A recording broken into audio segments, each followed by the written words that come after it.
नाज़रीन आदाब, हमारी खास पेशकश इलेक्शन एक्सप्रेस में आपका बहुत इस्तकबाल करते हैं। लोकसभा इंतखाबात करीब ही हैं। अवामी रैली में अपनी अपनी हुसूलियाबियों का जिक्र और एक दूसरे पर वार और पलटवार का सिलसिला जारी है। राहुल गांधी ने जहां नरेंद्र मोदी पर निशाना साधा और वादा खिलाफी का इल्जाम लगाया, वहीं पीएम नरेंद्र मोदी ने भी कांग्रेस की जमकर तनकीद की। उधर दिल्ली की तस्वीर साफ हो गई है, कांग्रेस का आपसे इत्तेहाद नहीं होने वाला। वहीं विशाखापट्टनम में ममता केजरीवाल ने की इंतखाबी रैली से खिताब और इस खिताब में उन्होंने पीएम मोदी पर निशाना साधा। कर्नाटका का अगर रुख करें तो वहां जेडीएस पर परिवारवाद का इल्जाम लग रहा है। इलेक्शन एक्सप्रेस में हम रोज बरोज होने वाली इलेक्शन की सरगर्मियों से आपको रूबरू करवाते हैं। तो चलिए शुरू करते हैं इलेक्शन एक्सप्रेस।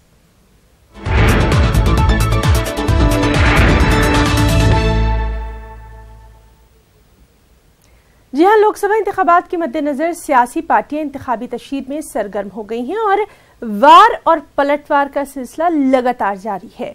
आइए अब आपको सुनवाते हैं कि वज़ीर-ए-आज़म नरेंद्र मोदी और कांग्रेस सदर राहुल गांधी ने अवामी रैली में एक दूसरे के लिए कहा क्या। सरकार की एक विशेषता है, 5 साल में हमने कोई नया टैक्स लगाया नहीं। इतना ही नहीं, हम लगातार एक के बाद एक टैक्स घटा रहे हैं, फिर भी विकास के अभूतपूर्व काम तेज गति से चल रहे हैं।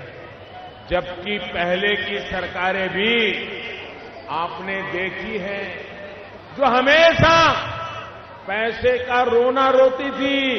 यहां तक राफेल विमान नहीं खरीदा तो बोल दिया पैसे नहीं है। क्यों?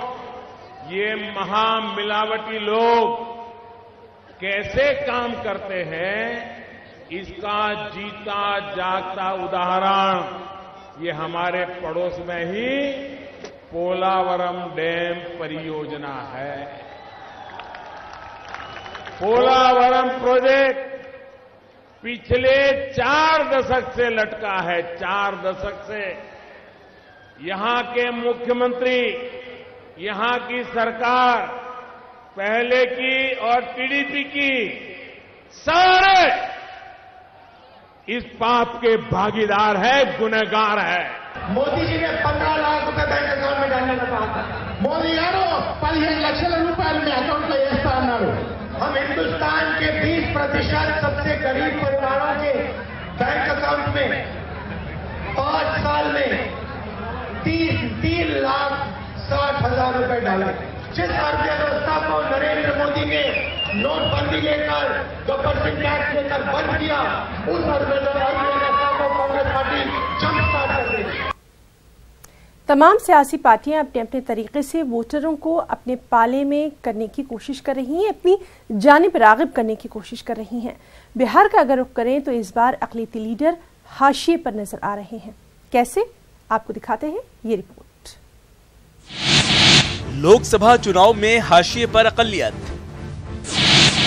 सियासी पार्टियों ने अक़लियतों से बनाई दूरी, अक़लियतों के बहाने अपोजिशन पर निशाना।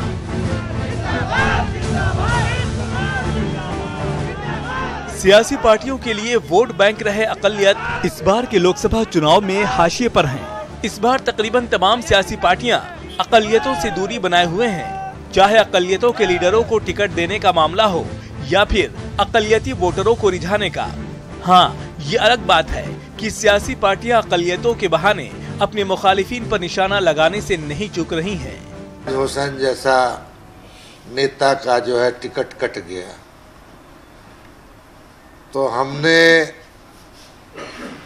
शाहनवाज हुसैन जी को एक सलाह दी है कि कम से कम अब ई नारा मत लगाइएगा कि सबका साथ सबका विकास। समझा कि नहीं? ई नारा छोड़ के जो नारा लगाना लगाइएगा। अब्दुल बारी सिद्दीकी ने बीजेपी पर हमला क्या बोला? बीजेपी लीडर अजफर शमसी ने कहा कि आरजेडी के लोग जात पात और मजहब के नाम पर समाज को तकसीम करने का काम करते हैं। हम तो सबका साथ सबका विकास करते हैं। इधर जेडीयू भी अपने हामी जमात के बचाव में उतर चुकी है। जेडीयू का कहना है कि इस बार हालात के एतबार से टिकट तकसीम करने का काम किया गया है। जितने वाले उम्मीदवार हैं उनको प्रत्याशी बनाया गया है। कोई ऐसा थोड़ी है कि कास्ट के नाम पर या रिलीजन के नाम पर सीटों का बंटवारा, ये तो महागठबंधन के लोग करते हैं। उन लोग जात की राजनीति और जात का विष फैलाते हैं, हिंदू मुस्लिम का फैलाते हैं। दरकिनार करने का कहाँ सवाल है। अल्पसंख्यक को जहाँ उनका कोटा बनता था हमने दिया है उनको, और हमने तो कभी भी अल्पसंख्यक को दरकिनार नहीं किया। जितना काम माननीय मुख्यमंत्री जी ने अल्पसंख्यक के लिए किया है, हम नहीं समझते हैं कि आज़ाद भारत बिहार में इतना बड़ा कोई काम अल्पसंख्यक के लिए किया हो। सियासी जानकार भी मानते हैं कि इस बार का लोकसभा इंतखाबात अकलियतों के नाम पर नहीं बल्कि जात पात के बदौलत लड़ा जाएगा। इसलिए ये तमाम सियासी पार्टियां इस मर्तबा न सिर्फ टिकट तकसीम में बल्कि इंतखाबी तशहीर में भी अकलियतों को भूल गई हैं। पिछले 1 वर्षों से अगड़ा और पिछड़ा को लेकर के जैसे कि लगातार डिबेट चल रहा है, बातें हो रही है। कोई कह रहा है कि भाई हम सबसे बड़े पिछड़े के हितैषी हैं, हम सबसे ज़्यादा शेड्यूल कास्ट शेड्यूल ट्राइब्स के जैसे कि हितैषी हैं, उनके हितों की रक्षा करते हैं। तो होता है कि वो अगड़े और पिछड़े को साधने में ये अल्पसंख्यक की बलि चढ़ा दी गई। बहरहाल कुल मिलाकर देखा जाए तो रियासत में एनडीए ने जहां अपने 40 उम्मीदवारों में से महज 2 अकलियतों को टिकट देने का काम किया है, तो वहीं अजीम इत्तेहाद ने भी महज 6 अकलियती लीडरों पर भरोसा दिखाया है। अब देखना ये होगा कि अकलियती तबका किसे अपना रहनुमा मुंतखब करता है और किसके खिलाफ अपनी नाराजगी जाहिर करता है। Bureau report, news 18। विशाखापट्टनम में तेलुगुदेशम पार्टी की जानिब से मुनक्किदा इंतखाबी जलसे में मगरबी बंगाल की वज़ीर आला ममता बनर्जी और दिल्ली के सीएम अरविंद केजरीवाल ने शिरकत की।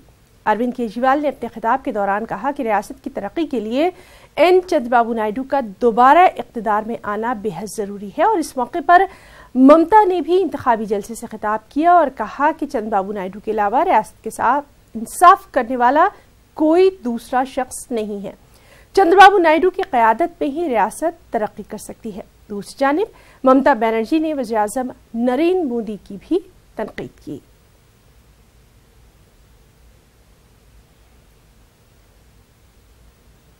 दोस्तों, इन्होंने पूरे देश के अंदर लोगों के मन में जहर भर दिया। इन लोगों ने 5 साल के अंदर पूरे देश के अंदर चारों तरफ नफरत ही नफरत, नफरत ही नफरत।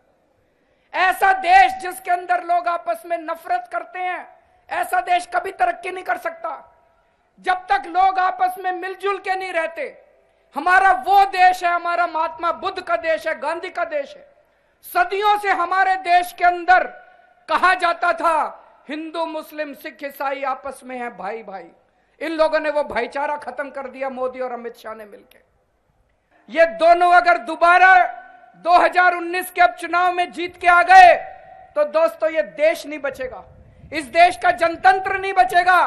इन दोनों ने प्लानिंग की हुई है कि 2019 के बाद ये देश का संविधान बदल देंगे, इस देश के अंदर चुनाव कराने बंद कर देंगे। लेकिन एक बात याद रखना, चंद्रबाबू नायडू का नाम से आंध्र प्रदेश जुड़ा जाता है। चंद्रबाबू नायडू बहुत काम किया है, आने वाला टाइम में भी करेंगे। उसको वोट देने का जरूरत है। इसी के लिए आंध्र प्रदेश को अपन पांव में खड़ा होने के लिए we want that Andhra Pradesh go ahead, must go ahead. चायला से चौकीदार बन गया, किसका चौकीदार? देश का वफादार नहीं है, जनता का चौकीदार नहीं है, झूठा बोलने का चौकीदार है, देश को लूटने का चौकीदार है, नोटबंदी करने वाला चौकीदार है। जवान को देखो कितना जवान हमारे देश में मर गया है 5 साल में। सबसे ज्यादा टेररिज्म बढ़ा है उनका टाइम में, सबसे ज्यादा किसान आत्महत्या किया है उनका टाइम में।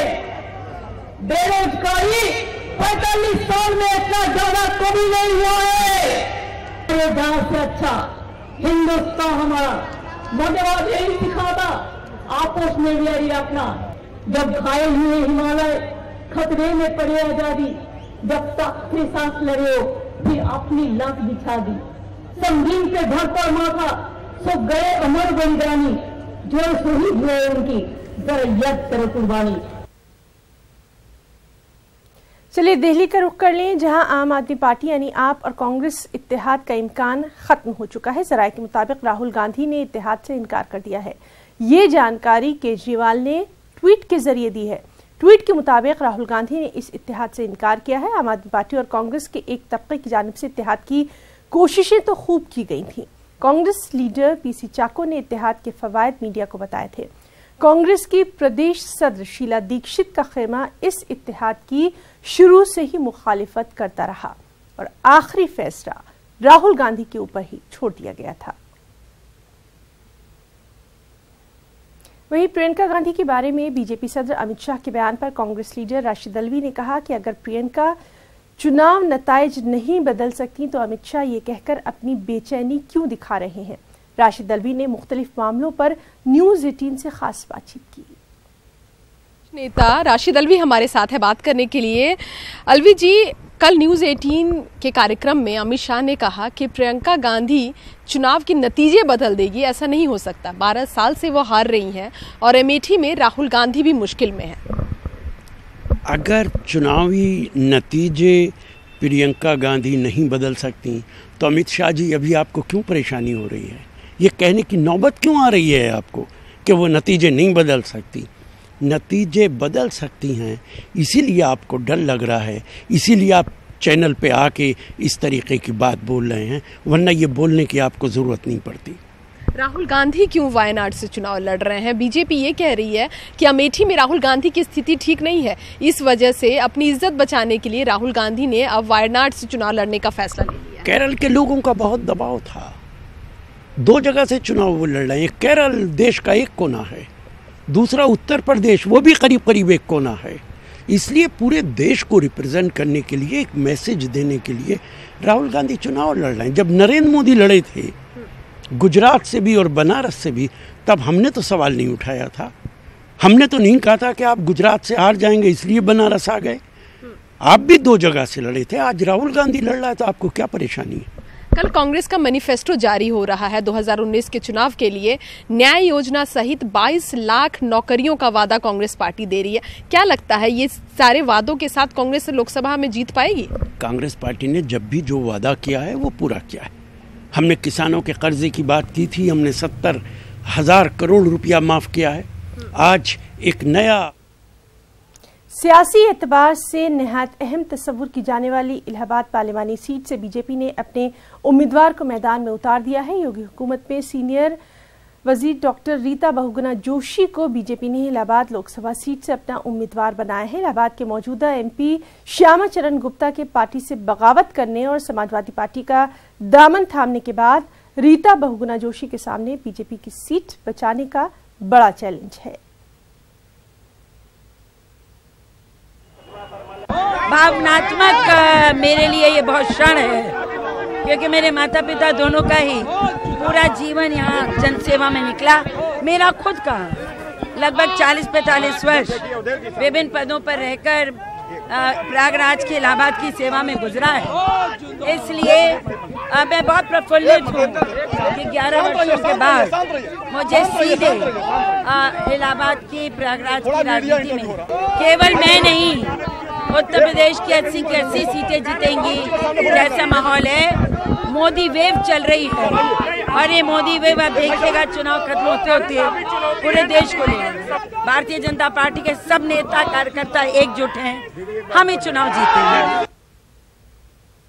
ईवीएम नताइज से वीवीपैट के मिलाने के मामले में 21 सियासी जमातों को सुप्रीम कोर्ट ने मोहलत दी है। ये मोहलत 8 अप्रैल तक दी गई है। चुनाव कमीशन के हलफनामे का जवाब 8 अप्रैल तक देना होगा। वाज़ेह रहे कि चुनाव कमीशन ने 50% वीवीपैट मिलान की मुखालफत की है। उसकी दलील यह है कि ऐसा करने की सूरत में नताइज में 6-7 रोज की ताखिर हो जाएगी।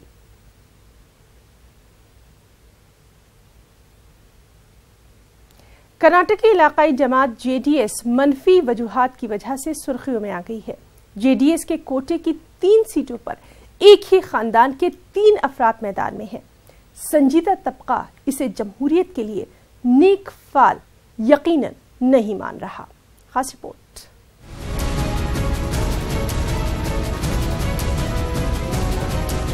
जेडीएस पर वक्का लीगा कम्युनिटी की पार्टी होने का इल्जाम लगता रहा है। पार्टी के 27 MLAs में से 23 MLAs का ताल्लुक वक्का लीगा कम्युनिटी से बताया जा रहा है। काबीना में JDS कोटे से बने वज़रा में वक्का लीगा तबके की इजारादारी है। अब पार्टी पर एक और लेबल परिवारवाद का इल्जाम लगाया जा रहा है। देवगौड़ा सरबराहाने खानदान देवगौड़ा हासन के सिटिंग MP, तुमकुर से JDS उम्मीदवार। HD कुमारस्वामी देवेगौड़ा के फर्जंद, कर्नाटक के वजीर आला। अनीता कुमारस्वामी की अहलिया, देवेगौड़ा की बहू, रामनगर से JDS sitting MLA। Nikhil Kumaraswamy CM Kumaraswamy के फर्जंद, देवेगौड़ा के पोते, मंडिया हल्का लोकसभा से JDS उम्मीदवार। HD रेवन्ना देवेगौड़ा के फर्जंद, कर्नाटक के वजीर PWD। भवानी रेवन्ना HD रेवन्ना की अहलिया, देवेगौड़ा की बहू, जिला पंचायत मेंबर। प्रज्वल रेवन्ना रियासती वजीर रेवन्ना के फर्जंद, देवेगौड़ा के पोते, हासन हल्का लोकसभा से JDS उम्मीदवार। ग्राफिक्स और क्योंकि जनता दल जो बेसिकली जो पार्टी है वो गौड़ास वक्कलीगास जो हमारे जो वहाँ ताकतवर हैं बेंगलुरु के इलाके में, तो उनका अंदाज़ा है कि वो वक्कलीगास में ये पार्टी चलती है।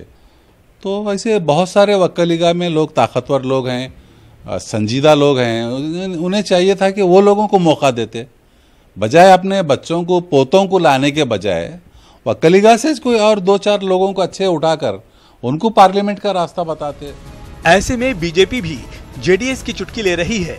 बीजेपी का कहना है कि हिंदुस्तानी सियासत में परिवारवाद एक कड़वा सच है, लेकिन JDS ने इसमें कांग्रेस को भी मात दे दी है। It is very unfortunate that the family doesn't have 224 grandchildren. They could have filled all the persons in different consciences. So ಇದು ಪರಿವಾರವಾದ ಏನಿದೆ ಪರಿವಾರವಾದ। कर्नाटक में कांग्रेस और JDS के दरमियान हुए इंतखाबी मुआहिदे के तहत कांग्रेस 21 और JDS 7 सीटों पर मुकाबला कर रही है। मौजूदा लोकसभा में JDS के पास सिर्फ 2 सीटें हैं। न्यूज़ 18 उर्दू के लिए गुलबर्गा से जवाद मीर की रिपोर्ट। इलेक्शन एक्सप्रेस में एक बार फिर से आपका इस्तकबाल करते हैं। लोकसभा इलेक्शन से पहले सियासी पार्टियां दावे तो बेहद करती हैं कि वो उम्मीदवार का मजहब, जात पात नहीं बल्कि हार या जीत को देखकर ही टिकट देती हैं। लेकिन मुसलमानों की सियासी नुमाइंदगी की जानिब अगर हकीकत में देखा जाए तो सियासी पार्टियों का दावा खोखला ही दिखाई देता है। खास रिपोर्ट। गुजरात में लोकसभा की 2 सीटों पर मुस्लिम वोटर उम्मीदवारों की हार जीत का फैसला करते हैं, लेकिन इन दोनों सीटों को रिजर्व कर दिया गया है। मुसलमानों की अच्छी आबादी होने के बावजूद मगरबी अहमदाबाद और कुछ लोकसभा सीट को रिजर्व कर दिया गया है। मुसलमानों की अक्सरियत वाली सीट को रिजर्व करने के मामले को लेकर अहमदाबाद के लोगों में नाराजगी देखी जा रही है। वो इसके लिए बीजेपी और कांग्रेस दोनों सियासी पार्टियों को जिम्मेदार ठहरा रहे हैं। इस सिलसिले में समाजी कारकुन उवैस मलिक का कहना है कि जब सीटों को रिजर्व किया गया था तब मुस्लिम सियासी एतबार से इतने बेदार नहीं थे, लेकिन अब ऐसा नहीं होने दिया जाएगा। SC ST और वुमेन्स रिजर्वेशन जो भी रही वो मुस्लिम डोमिनेंट्स एरिया के अंदर ही काफ़ी है, और ये एक पॉलिटिकल षड्यंत्र है जो मुसलमानों को लोकसभा और ऐसा धारासभा के अंदर जाने से रोक रहा है। मुस्लिम समाज अब इस कॉन्स्टिट्यूशन को पढ़ चुका है, उसके अधिकारों को समझ चुका है, और अधिकारों के लिए कहाँ तक उसके लड़ना पड़े वो भी लोकतांत्रिक समझ उसमें आ गई है। हमारी विधानसभा है और लोकसभा संसद ये मुस्लिम मुक्त करने की एक साजिश के तहत पूरा ये काम हो रहा है। तमाम पार्टियों की कोशिश हमेशा ऐसी रही है कि मुसलमान तो सियासी तौर पे दबाए जाए और सियासी तौर पे मुसलमान की तरक्की कभी न हो। गुजरात में 2009 में डिलिमिटेशन किया गया था जो 2026 तक जारी रहने वाला है। अहमदाबाद की मुस्लिम बिरादरी के लोगों का कहना है कि हम डिलिमिटेशन के खिलाफ नहीं, लेकिन जिस तरह मुस्लिम अक्सरियत वाली सीटों को रिजर्व किया जा रहा है हम इसके खिलाफ हैं। इस सिलसिले में जानकारी देते हुए अहमदाबाद के सीनियर सहाफी हबीब शेख का कहना है कि एक वक्त था जब गुजरात से 10 से 12 मुस्लिम MLA हुआ करते थे, लेकिन जब से सीटों के रिजर्वेशन का खेल शुरू हुआ है तब से मुसलमानों की सियासी कद में मुसलसल कमी देखी जा रही है। भाजपा पर तो हम बहुत इल्ज़ाम नहीं लगा सकते, उन्हें तो इतनी ज़्यादा दिलचस्पी होती नहीं कि किसी जगह मुसलमानों की 2 सीट बढ़ जाए या 4 सीट बढ़ जाए, और गुजरात में तो वो देते ही नहीं। न पार्लियामेंट में देते न विधानसभा में, तो सवाल ही पैदा नहीं होता। लेकिन जो सेक्युलर कहते हैं अपने आप को, या गुजरात की अगर बात करें तो कांग्रेस ने जिन लोगों को डिलिमिटेशन के लिए भेजा था उनमें भी कोई बहुत अच्छे लोग नहीं थे कि जो मुसलमानों की फ़िक्र करें।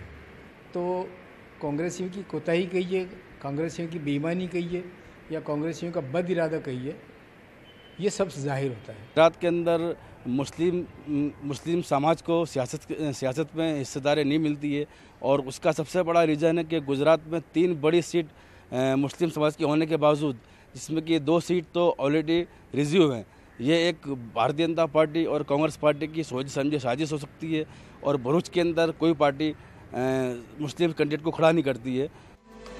सीटों के रिजर्व करने के सियासी खेल के लिए जितना सियासी पार्टियों को जिम्मेदार माना जा रहा है, उतना ही जिम्मेदार अहमदाबाद के दानिश्वर और मुस्लिम तंजीमों को भी माना जा रहा है, क्योंकि अगर ये लोग उसी वक्त आवाज उठाते तो शायद गुजरात के मुसलमानों का सियासी कद इतना कम ना होता।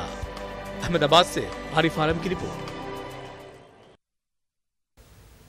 पार्लिमानी इंतखाबात के पेश नज़र ज़ाब्ता अखलाक नाफिज होते ही पुलिस एहलकार मुतहरिक हो गए हैं।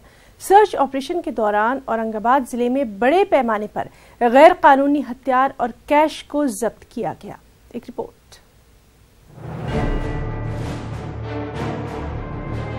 औरंगाबाद पार्लिमानी हलके में पुरअमन माहौल में चुनाव को यकीनी बनाने के लिए पुलिस कमरबस्ता हो गई है।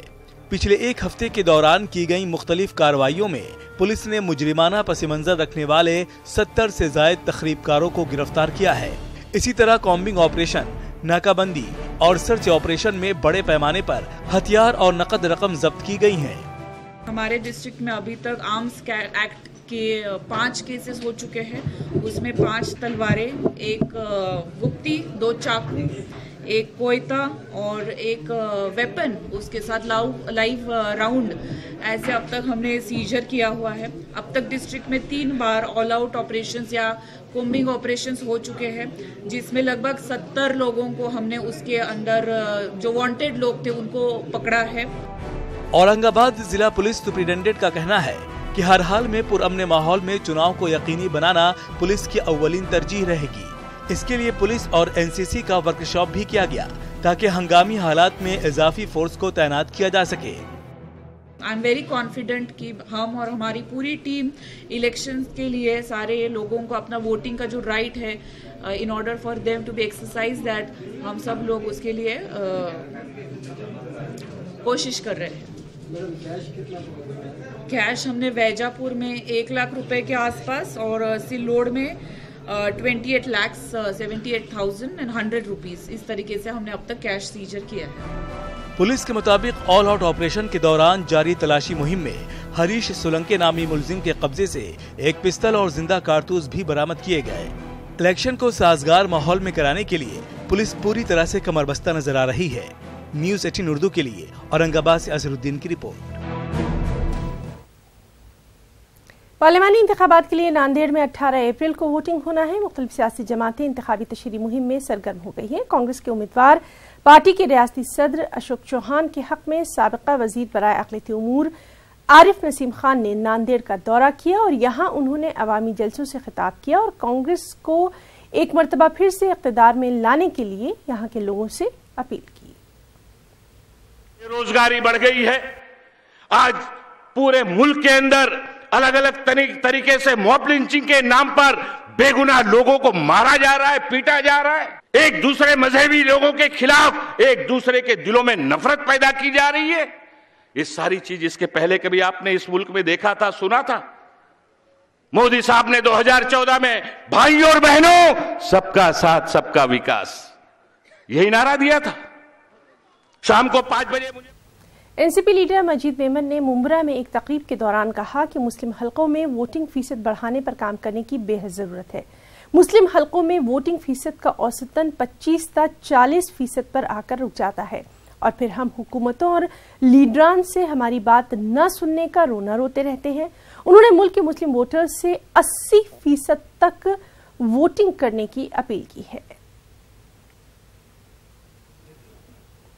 जमहूरियत के लिए वोट दें, वोट हमारा हक है, इन नारों की गूंज बेंगलुरु में भी सुनाई दे रही है। लाल बहादुर शास्त्री सरकारी कॉलेज के तलबा ने वोटर बेदारी प्रोग्राम में हिस्सा लिया। इलेक्शन कमीशन की जानिब से मुनक़िदा इस प्रोग्राम में तलबा ने वोटिंग के जरिए जमहूरियत को मजबूत करने का हलफ उठाया।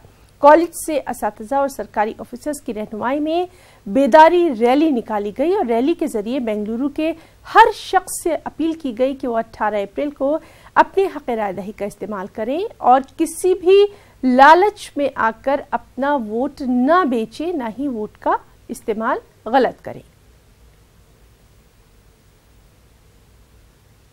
लोकसभा इंतखाबात हल्का बीदर में कांग्रेस पार्टी के ताल्लुक से मुसलमानों में गुस्से का माहौल है, नाराजगी है। मुसलमानों ने बीदर से मुस्लिम कायद को कांग्रेस का उम्मीदवार बनाने का मुतालबा किया था। कांग्रेस ने मुसलमानों के मुतालबे को नजरअंदाज करते हुए लिंगायत तबके के कायद को पार्टी उम्मीदवार बनाया, जबकि बीजेपी ने भी लिंगायत तबके के कायद को ही उम्मीदवार बनाया।